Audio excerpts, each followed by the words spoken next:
The Philadelphia Story is a 1940 film that was used as a vehicle to revive the career of one Katherine Hepburn.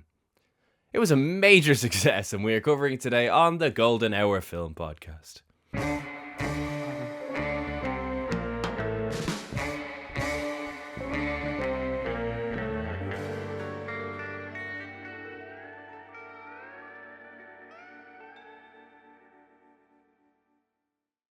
Hello everybody, welcome back to the Golden Hour Film Podcast. My name is Harry Bailey. I'm joined by my co-host, not guest host, Shane Mulvaney. Shane, somehow, someway we are covering the final film of February 2026 already.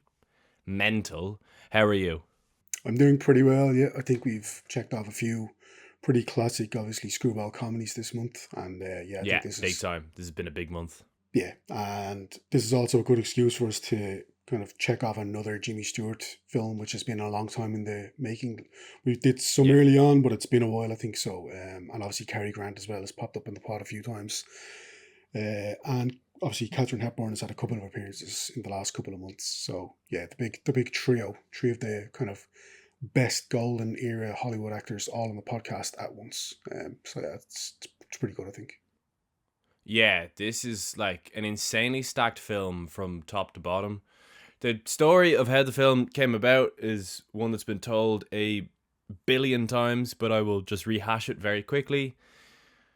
In the late 30s, Katherine Hepburn was deemed box office poison, so she went back home to where she was originally from, what state she was originally from, and eventually a playwright by the name of Philip Barry came to her with a script designed to get her back in the spotlight. Basically, the critics and audiences thought that she was kind of too snooty, too perfect, if anything, to play a comedic lead role, and they wanted her taken down a peg. So Philip Barry devised this film with this character who very much gets taken down a peg for the entire film. In the case of Tracy, who Katherine Hepburn plays, she was seeing a rather powerful man who's appeared on the podcast a few times in Howard Hughes, a fairly big deal, who bought the rights to the play and then gifted them to Katherine Hepburn so that she could do with this whatever she wanted to. She did it originally on Broadway with Joseph Cotton and then sold the rights of it to MGM with the provision that she could be in the movie and have dibs on who was in it and who was the cast and crew. Hence we have an Avengers level threat of a crew and cast.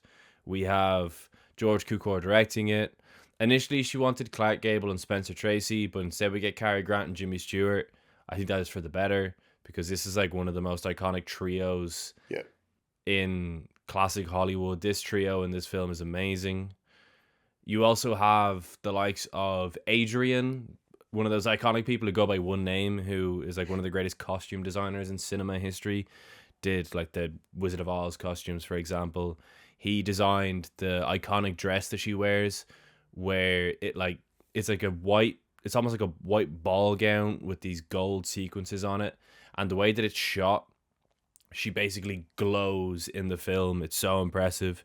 From a technical standpoint, you've got Joseph Ruttenberg on cinematography. He got like 4 Oscars, I think, for best cinematography. And best set design, whose name's escaping me. I swear he's got like something like 11 Oscars for best set design. It is an Avengers level threat of a crew. And then the cast is just exceptional as well, obviously. And yeah, it's the Philadelphia Story. It came out in 1940. It also very famously, we have referenced this a few times on the podcast ourselves. It's very famously the film that Jimmy Stewart believes was where he received his compensation Best Actor at the Academy Awards trophy. Actually, fun fact, the guy who designed the set of this is also the same guy who designed the Academy Awards statue. So I will find out what his name is, because I feel like I'm doing him a huge disservice. Bear with me 1 second. Cedric Gibbons. And yes, he won 11 Oscars. So fair play to you, Cedric, as well as designing the statue itself. Pretty accomplished man, Cedric Gibbons. But yeah, this film, Jimmy Stewart won Best Actor at the Academy Awards for it. And he reckons that because he didn't win it for Mr. Smith Goes to Washington, which basically turned him into a monumental star, they felt the need to compensate him in a year that had obviously Laurence Olivier and Rebecca, Charlie Chaplin in The Great Dictator, Henry Fonda in Grapes of Wrath, which Jimmy Stewart openly said deserved to win it. So yeah, make it that way you will. I think he's incredible in this film. But Shane, this was not your first time seeing this film. No. So in a spoiler-free review, could you let us know what you thought of the Philadelphia Story? Yeah, so I'd seen this before. My initial instinct, or my initial thoughts on the first watch were that I really enjoyed it, but that the like classic kind of all-timer classic label or moniker was probably slightly overblown. I like all three performances, but again, I wouldn't have any of the three performances on like my top five in each of those three actors, obviously. Even though I do enjoy them, obviously, and like I said, I got Jimmy Stewart an Oscar. Yeah, I think it's funny because yeah, it's a screwball comedy, but it's also quite dark, not dark, but it is quite dramatic at times. Like she does go on a bit of an odyssey, a bit of a personal journey. There's Tracy Lord, obviously played by Katherine Hepburn. She goes on, obviously, she's trying to essentially, it's a movie about she's finding out who she actually is and what she actually stands for, and so yeah, it's not like like what happens one night, or it happened one night, I should say. Bringing Up Baby. It's not along those lines of screwball comedy where it's just incessant, constant visual gags, wordplay, innuendos. It is more kind of, the jokes are more measured and spaced out, I would say, and it is very funny when it gets going, but it's also, like I said, it's more of a character kind of piece about Tracy Lord. So yeah, my initial instincts were on the first watch that I really did enjoy. But I was interested to see if it would maybe go up or down on my estimation on a second viewing. Yeah, I think it's a really witty film. Yeah. I think it's one of the wittier screwball comedies. It's not necessarily, as you said, like a Bringing Up Baby that has leopards and people falling off giant dinosaurs. It is very much a relationship class drama with a very witty script. Yeah, overall, I'd seen this before, I should say. Overall, I very much enjoyed this.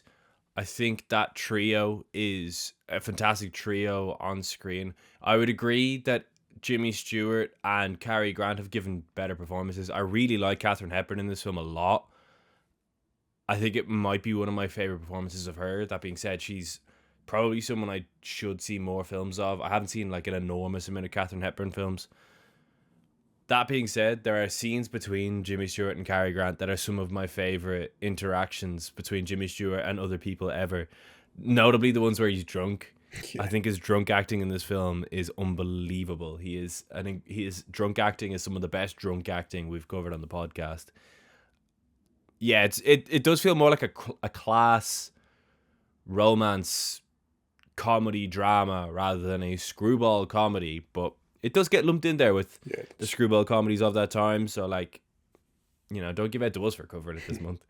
That being said, we are covering a classic. It is an absolute classic. I love it. And I reckon we get into some more spoiler-filled notions and emotions. So, Shane, I will ask you now, Philadelphia Story, what is it all about?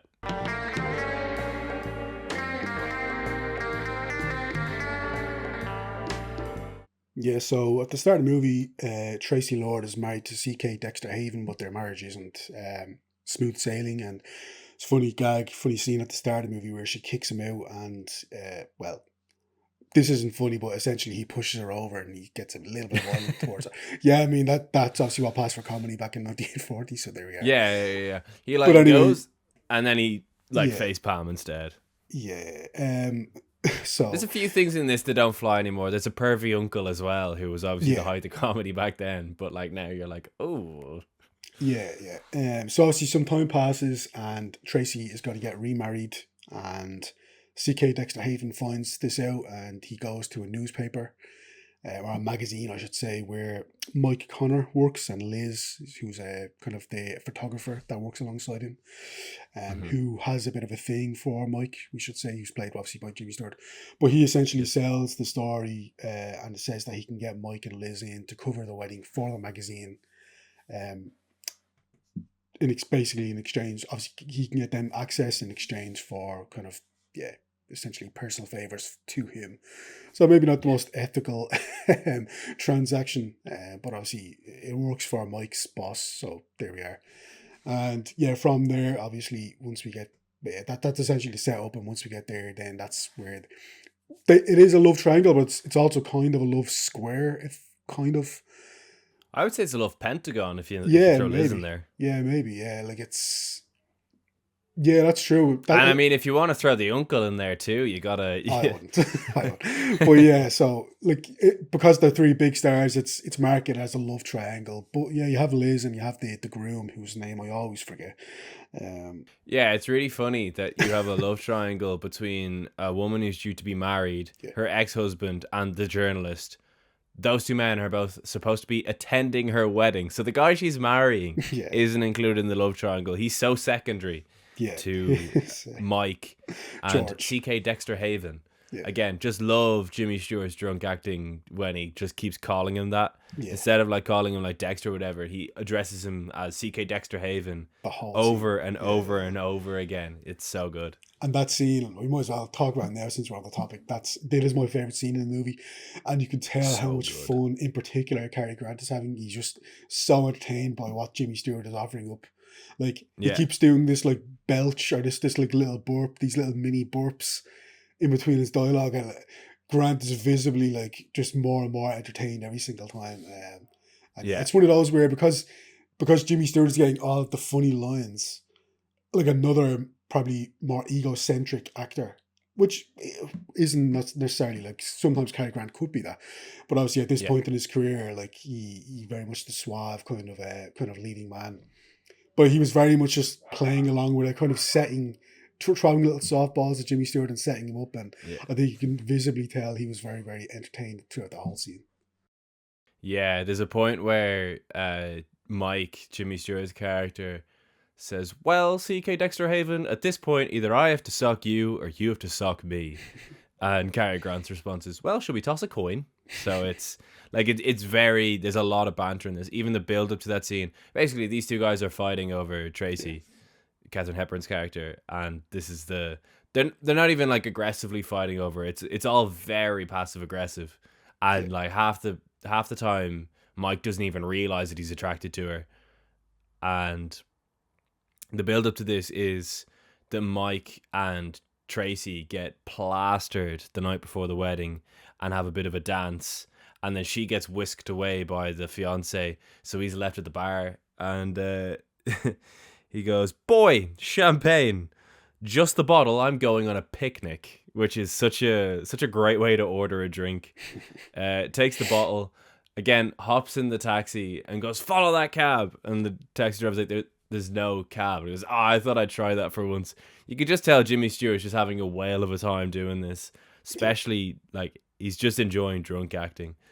But yeah, that whole sequence then where C.K. Dexter Haven and Mike kind of exchange opinions, and then they realize that ultimately the reason that C.K. Dexter Haven has Mike there isn't a good reason, and there's a bit of blackmail going on, and Mike actually has enough on the blackmailer that he's like, "Actually, you know what? We could do some serious work here tonight." And the Mike is basically ousting his boss because it's his boss who's doing the blackmailing here. And yeah, it is an incredible scene. There's also an incredible scene, which I realize we've skipped ahead quite a bit. There's also an incredible scene between Mike and Tracy the night before the wedding as well, but we'll talk about that in just a bit. But I reckon we kind of go through the cast. So you've got, obviously, Cary Grant, C.K. Dexter Haven. He's very good. He is the ex-husband who is trying to like very casually win his ex-wife back. He's shown up. He's clearly the favorite because he's shown up days before the wedding. Fucking hell, Jesus! My girlfriend's in my room and I didn't see her. Oh my god, that's the second time that's happened. I'm sorry. Fuck! Scared the shit out of me. Sorry, I'm gonna bring her for a walk. Okay. Sorry. Holy shit! These are noise cancelling headphones. Sorry. Oh my god! Sorry. I'm just trying to get myself. I nearly had a heart attack. I could see that, yeah. We can keep that in. Fuck it. Yeah, you might as well. That's funny. Fuck. Oh, you've been looking. For those who've never seen, that has happened once before on the podcast as well. At least this time she was standing up. Last time she tried to crawl in so she wasn't in frame, which made it look like it was like the fucking Ring or something. It scared the shit out of me. Oh my god. Anyway, C.K. Dexter Haven. I think I was going through the cast, but yeah, he's trying to win over his ex-wife, and he's the family favorite, but he's also trying to sabotage the wedding between Tracy and her fiance George Kittredge, played by John Howard. He's grand. He's a bit of a antagonist with not an awful lot going on there. The only thing that he kind of has going on there, which is kind of like a reverse Frank Capra, is he actually started as working class and worked his way into the upper class. And in a Frank Capra film, he would be the person you're rooting for. Whereas in this case, I think it's a bit more cynical. And it's like, well, not all of those people necessarily do retain any sort of morals. Because once he gets into this sort of high society, shall we say, he then definitely changes his outlook on life and is far more materialistic. There's a very, very clear example of that at the end of the movie, which we'll talk about in a bit. Sorry to cut across. Besides that, he's fairly one note. Since you said the words high society, that actually reminded me that there was a musical version of this made about 15 years after. The Philadelphia Story, yeah, starring, pretty sure it was it Frank Sinatra? Let me see. No, actually, I think it was, let me see. I think it was actually, it's 1956 and it's starring Bing Crosby, Grace Kelly, and Frank Sinatra. Yeah. So Bing Crosby is C.K. Dexter Haven, Grace Kelly is Tracy Lord, and Frank Sinatra is Mike Connor. It's a musical version, essentially, of the same story. Yeah. 1,000 likes, and we'll cover this next week. There you go. Yeah. Besides them, you've got obviously Roland Young, who plays Uncle Willie, the pervy uncle, ironic name. And then you've got Virginia Weidler, who plays she's great, Tracy's little sister, Dina. She's very good. I really like her in this film. Yeah. She's got a great line where you kind of forget she's even in the scene, and there's like a serious romantic tension between the kind of the love triangle, and the mom, Tracy's mom, comes and takes her away, and she says, I know that there's what is it? I know there's something in the air because I'm being taken away, which is just such a great line. There's another one earlier she's on, actually, where C.K. Dexter Haven turns up, he reappears, and obviously there's some tension and stuff, and C.K. Dexter Haven and Tracy are arguing, and the mother goes, "Oh, come on, Don, let's leave." And she goes, "Oh no," and she goes, "Oh, please, mother, maybe he's going to soccer again." It's so funny. Yeah, and the mom's response is, "Please don't say sock. Strike is perfectly sufficient." That's it. Yeah, it's a very witty script, and yeah, as you said, she's very good. Love to shout out a good child performance because there's so few of them in old Hollywood.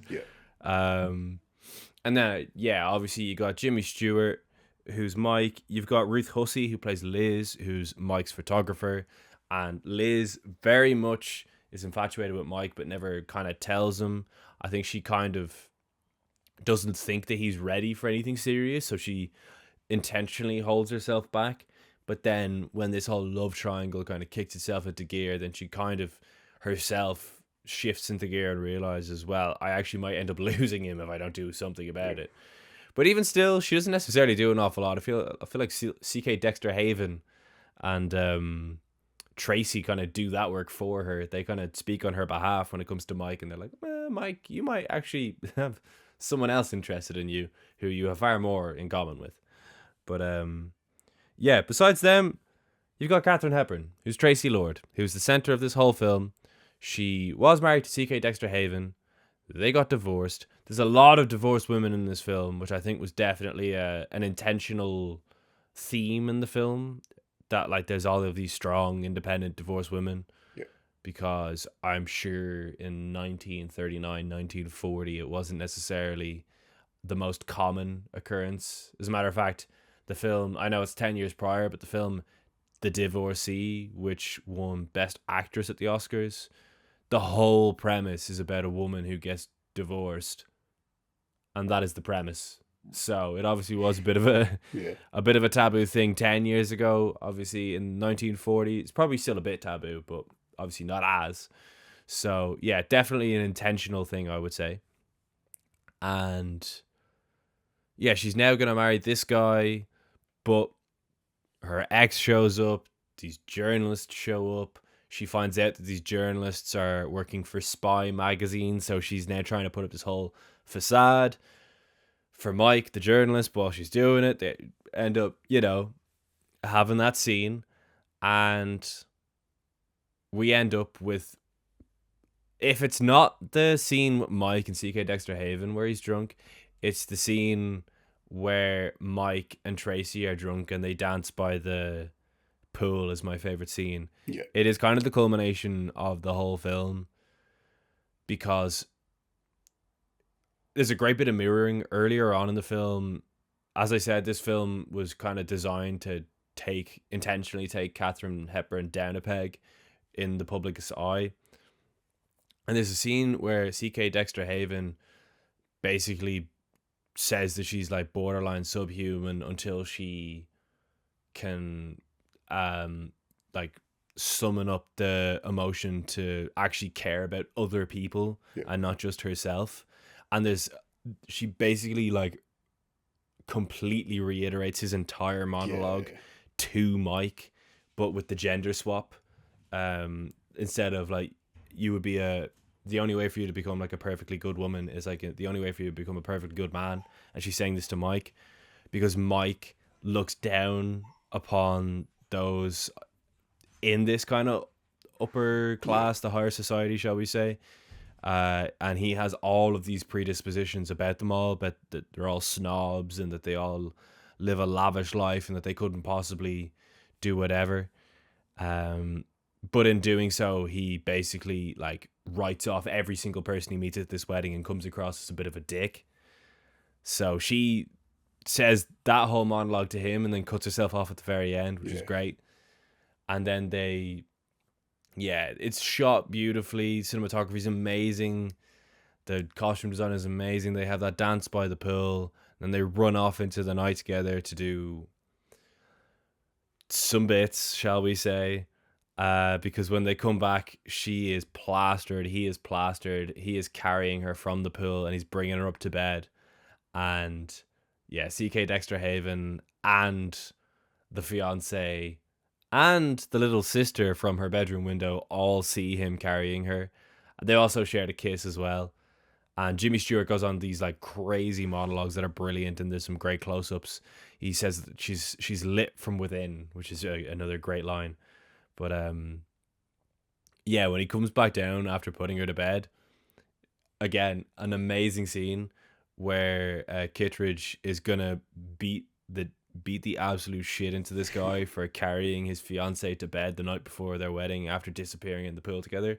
So C.K. Dexter Haven steps in and punches him instead, and then explains after, he was like, well, it's better I punched you than him because he looks a lot healthier than me, which is such a great explanation for still managing to get one in on a guy.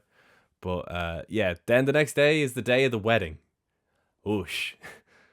Yeah, and obviously Kittredge, as you said, is very unhappy because he thinks essentially something happened, and obviously he thinks more went on between Tracy and Mike than they're letting on. But obviously they eventually put him to ease. What I like about the Kittredge character is that he is like a blank canvas, like he is boring and bland and beige, and like that's very Yeah. much the point, is that Tracy is marrying this guy who is just a normal, not even normal, just there is not really any defining characteristic as to why she would. Can't even ride a horse. Yeah, exactly. Like, because she's obviously very kind of outgoing. At least with CK Dexter Haven, at least when she was married to CK Dexter Haven, and she's very much, since the divorce, she's obviously gone a little bit into her shell, and she's probably obviously questioning who she is and what she actually wants out of life and what she wants to stand for and stuff. So yeah, I like the fact that by design, Kittredge as a character, the way he's written is very much like just kind of a blank canvas, is because it kind of means that Tracy can project whatever she wants to onto him, and like, she's not wrong. It's just very much the safe option, like in life. But yeah, eventually, like you said, Dexter punches Mike. And on the wedding day, Kittredge writes a letter to Tracy calling the whole thing off. And then Liz implores Mike to speak up. And yeah, eventually he does. And so he's standing up for Tracy's honour, because this is his big moment. He wants to put himself out there. And yeah, there's a funny scene because she eventually dumps George after going through this whole like explanation that nothing happened, and yeah, essentially putting George in his place, Kittredge in his place. Yeah. And then there's a whole wedding song then, because obviously it's all led up to this. The wedding at this point is already off. Kittredge has called the wedding off. He doesn't want to be married to Tracy anymore. And then it's like, right, is there going to be a wedding, and who is going to actually get married? Is it going to be Tracy and Dexter? Is it going to be Tracy and Mike? Is it going to be Liz and Mike? So yeah. Yeah, so Mike says that he got her into this mess. He'll get her out of it because, well, yeah, I suppose if it wasn't for him, they'd still be getting married. Yeah. But CK Dexter Haven and Liz kind of share a look at each other. And then Tracy says, no, I don't think that would be very nice of me to do that, especially not in front of Liz. And then that's kind of the moment where Mike kind of realizes that him and Liz are kind of meant to be together. I'm not huge into that relationship. I would have seen them more as friends, but anyway. And CK Dexter Haven steps in, and he's kind of like, well, if you really think about it, if it wasn't for me, you wouldn't be in this situation, because I'm the reason you're divorced. Yeah. Also, it's worth noting that he went on a whole character arc where he quit drink. So, worth noting that. That was kind of his arc as well. And yeah, he ends up going up the aisle with her as well. Worth noting that the guy who was blackmailing them into letting him have journalists, tabloid journalists at the wedding, shows up anyway, even after CK Dexter Haven has basically like tanked his career. And you kind of, first of all, it's funny because as soon as George hears this, he's like, oh, the wedding's back on, because obviously he's trying to like cling on to high society with his little leechy fucking teeth. But she says no, and you kind of forget about it until CK Dexter Haven and Tracy walk up the aisle with Liz and Mike as best man, best woman, or bridesmaid, maid of honor, I should say. And they get to the top of the aisle, and then a photograph gets taken, and they all look at the photograph because it was your man from Spy Magazine who was there to get his picture at the end of the day anyways. And that's how the film ends. And yeah, very, very enjoyable. As I said, it's got a witty script. I would agree that although I love Jimmy Stewart's performance in this, he's definitely, it's not like his most iconic role. I think, again, Cary Grant is very good in this, but it's not his most iconic role. I think Katherine Hepburn is really, really good in this, and it's one of my favourite roles of hers. And ultimately, it's a real good time. It's not the most in-your-face, absurd slapstick comedy you'll ever see, but with the wit and the character arcs and the kind of layers to each character in the main triangle, I should say, I really did enjoy this even more on a second time. I think the first time I watched this, I gave it 3.5. I gave it 4 stars this time. Really did enjoy it. just learning as well about, like, as I said at the top of the episode, how much of an all-star team this film had behind it with regards to cinematography, costume design, set design. It's produced by Joseph L. Mankiewicz as well. It's directed by George Cukor. Like, it is an all-star team putting this thing together. So it really does feel like a really pure example of the golden age of Hollywood as a film. It feels like a really pure example of that. And I think it'll probably always be that way. It'll always be like one of the prime examples of a golden age of Hollywood, like studio system film that just really worked. Obviously it took home its Oscars. Everyone loves it even nowadays. And yeah, it's just great to cover another like absolute classic on the podcast. And it was Yeah. I'll describe it as Yeah. That's a reference to the film if you haven't seen it by now. Shane, what about yourself? Yeah, I gave it 3.5 stars on both occasions. Really enjoyed it. I would say I was probably hoping and expecting it to go up a little bit more, like at least go up to a 4, if not more. But no, I appreciate it for what it is, and I like it for what it is. I like my screwball comedies to be a bit more zany and a bit more slapstick and a bit more unpredictable than this.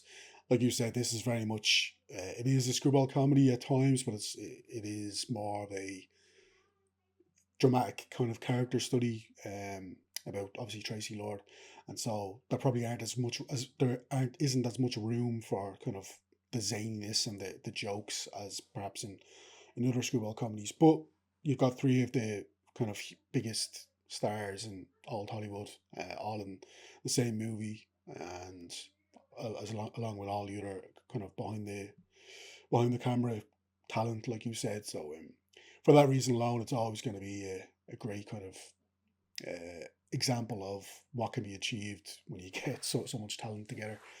And so yeah, I'm happy we covered it. It's obviously a big kind of early-ish Hollywood kind of example of obviously this kind of major kind of comedy drama. And so yeah, I'm happy we covered it on the podcast. Although, yeah, like I said, I don't think it would be one of my favorite. Certainly not one of my favorite Cary Grant and Jimmy Stewart films or performances. But yeah, that's just me. Yeah, and that was Screwball Specials. 4 Screwball comedies for you this month that we covered. We started with the first Screwball comedy. You can fight me in the comments if you want. I don't really care. It happened one night. Then we covered Bring It Up Baby. Then we covered His Girl Friday. And now we have just covered The Philadelphia Story, which means that we have a new arc on the horizon. And it's another volume 2. It's definitely what you all expected us to do this March. We are, of course, doing Academy Classics Volume 2. Once again, we are going through the decades and picking a Best Picture winner. Honest to God, I could probably see us doing that till the end of time, because like you could get 10 years out of that if you really wanted to. Yeah. But yeah, no, we have 4 absolute classics. 4 absolute classics, and I've only actually seen one of them, but 4 films with gigantic reputations. First and foremost, a return to the podcast. It's not even been that long since he was last on it. Frank Capra, part of his cinema domination in the 30s. He obviously won Best Picture with You Can't Take It With You. Then we are covering from the 40s. Another podcast regular, William Wyler, returns to the podcast from his 1946 win with The Best Years of Our Lives. Then, I believe, the podcast debut of one Alec Guinness from the 1950s, a podcast return for one David Lean with The Bridge on the River Kwai. And last, but certainly not least, Robert Wise is on the podcast. He directs the 1960s Best Picture winner that we are covering, The Sound of Music. 3 fairly chunky films there, shall I say. 3 fairly long films, and You Can't Take It With You, which is what we're covering next week.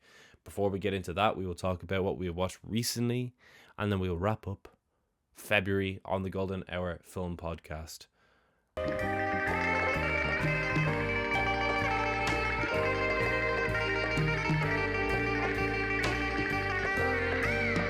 So I watched a handful of documentaries and then two unbelievable films. First and foremost, I watched a film nominated for this year's Oscars for Best Short Documentary, which is All the Empty Rooms, which is a really, really powerful idea. I know this is probably flying in the face of the entire genre, but like, I wish this was feature length is my biggest gripe with this short documentary. Steve Hartman, who isn't someone I was very familiar with, but he's basically renowned as whenever the news tells a really big, dramatic, horrible story, they will then round off with a Steve Hartman story where he is doing something very wholesome or something very uplifting and to kind of bring in the mood. But he wanted to make something very impactful himself and something very grounded because he noted that a lot of his sort of happy specials were coming after school shootings.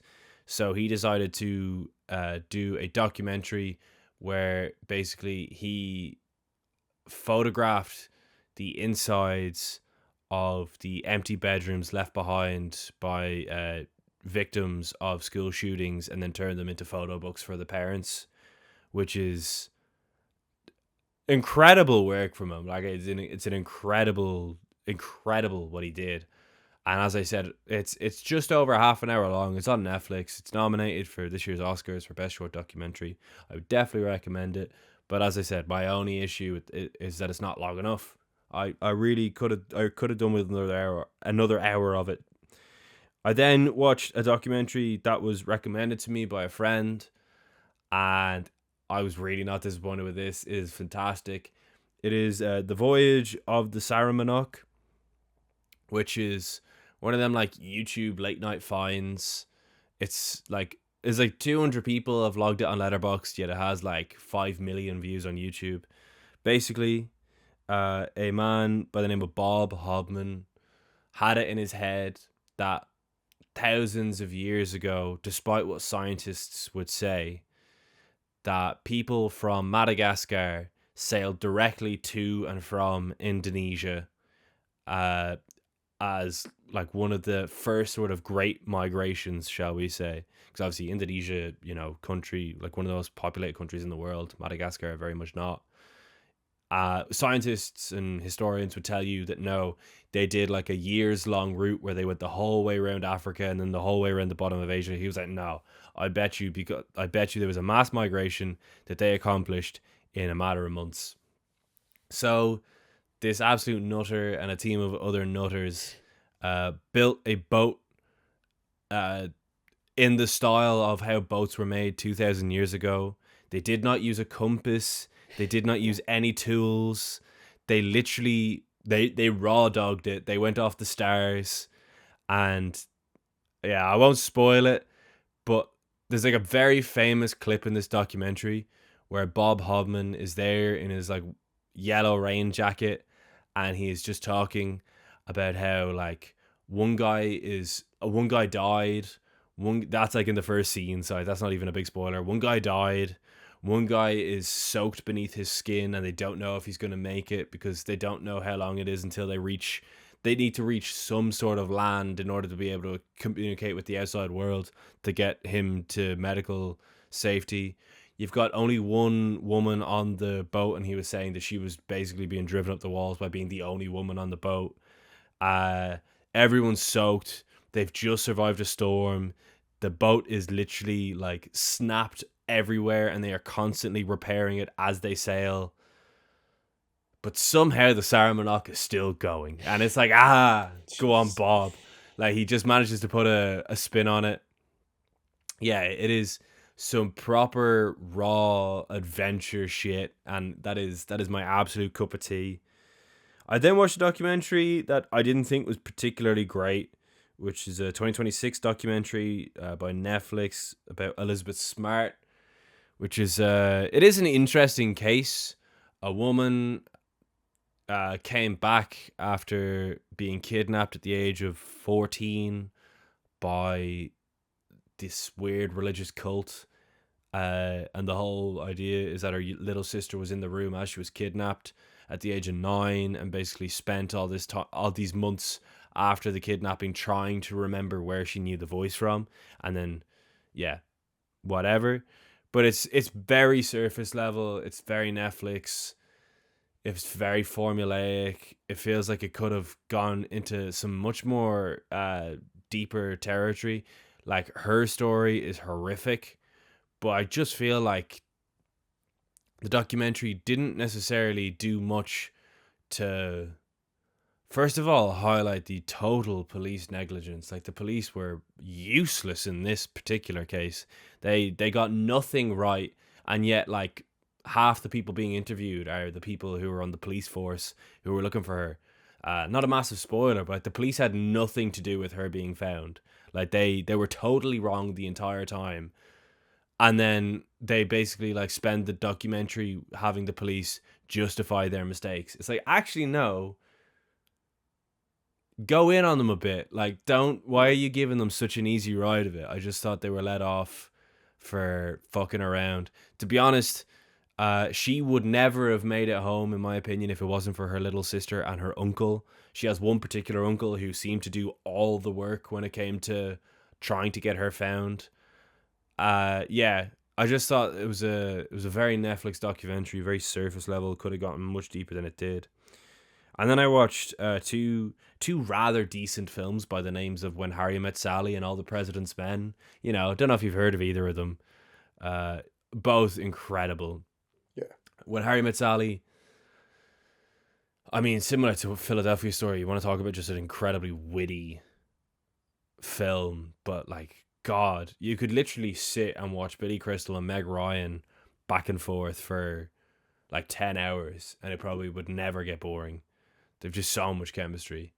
And then All the President's Men, for those of you who don't know, I'm doing a master's in journalism.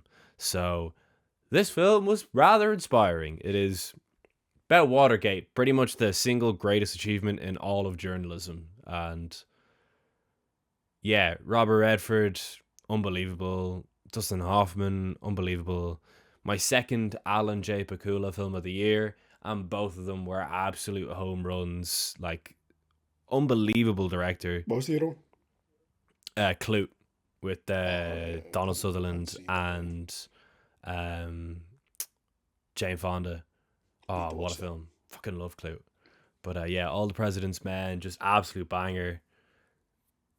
At the end, oh, just so class. Fuck it, we'll stick with the boys is so good. The split diopter shot of the TV with Nixon getting inaugurated whilst the two lads are in the background just going ham on their typewriters is just one of the best shots ever. It is instantly one of my favorite films of the 70s, and will instantly be like thrown into that sort of cycle of films that because I really don't rewatch very many films. This is a film I will rewatch plenty of times. So good. What about you? Yeah, not a lot this week. Obviously, a couple of movies for the podcast, so including this one. Yeah. So I won't mention those, but Wuthering Heights is obviously the latest adaptation of. I say adaptation; it's a very, very loose adaptation, from what I understand.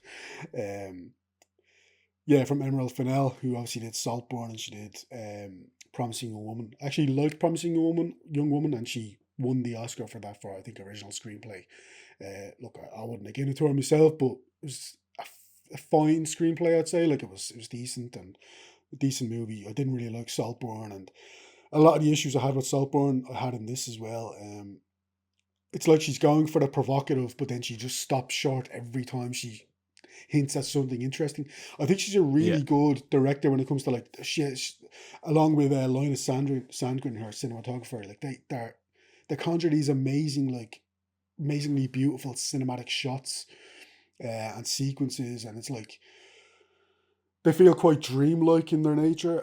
If she just could, whether it's maybe she needs a co-writer, or maybe she just needs to direct from someone else's script. But like I feel like if she had a strong script to work with, she could be a hell of a director. But I don't know, like Emerald Fennell, I think she's got talent. Like I see people dragging her on social media. I don't agree with that whatsoever. She's a talented director, but I just think she needs a stronger script to work with as a kind of a base. So hopefully one day she can do that. But look, for me, I thought the two leads are very poor in this. To be honest, yeah, I'm a fan of both actors, Margot Robbie and Jacob Elordi, but yeah, I don't think either of them kind of fit the bill in this at all.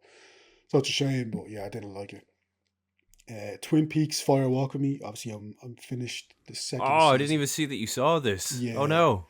I've seen the second season of Twin Peaks, which is, like I said last week, it varies wildly in terms of quality, especially once obviously we find out who did kill Laura Palmer. But obviously this is the prequel to that then. And yeah, Cheryl Lee is absolutely incredible in this. She's brilliant. Absolutely. It's pretty heartbreaking because you know who is responsible for her murder, and you know how. Obviously, we don't see it in the show, but once you actually get there, it's uncompromising and it's absolutely awful Yeah. to witness. But it's God, the scene where she finds out in the front Yeah, garden is in the front garden, and skin then crawling. also that shot then where the match cut shot where she figures out Yeah. what's actually going on. Yeah. Oh, it's absolutely blood curdling. It's awful. It's horrible.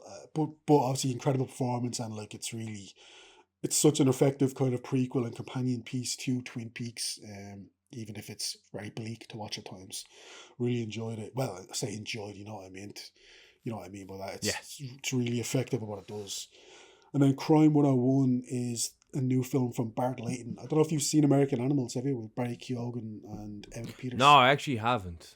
Speaking of which, documentaries, because that's a really interesting movie from a few years ago where it's like a blend of. They cast actors like Barry Keoghan and like Evan Peters and a couple of other actors to recreate this heist from around 2004, this art heist, which is like one of the biggest heists in modern American history.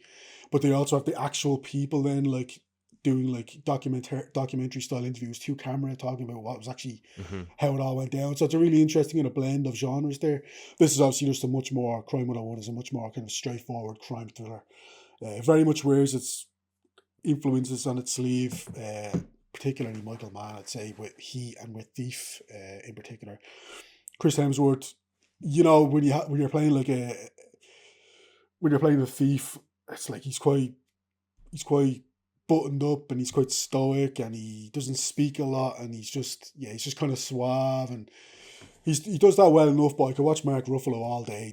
He does this like grizzled kind of weary cop persona. He's done it so often throughout his career. He has that role. He's just sick of this shit and he's so close to retirement. Yeah, exactly. Like he's so great at that kind of role. I've seen a bunch of performances like that from him now. Actually, Task is a great limited series from last year, which is very similar along those lines. Fantastic. I'd really recommend that. But anyway, I'd say Mark Ruffalo for me is the pick of the cast. Barry Keoghan's good.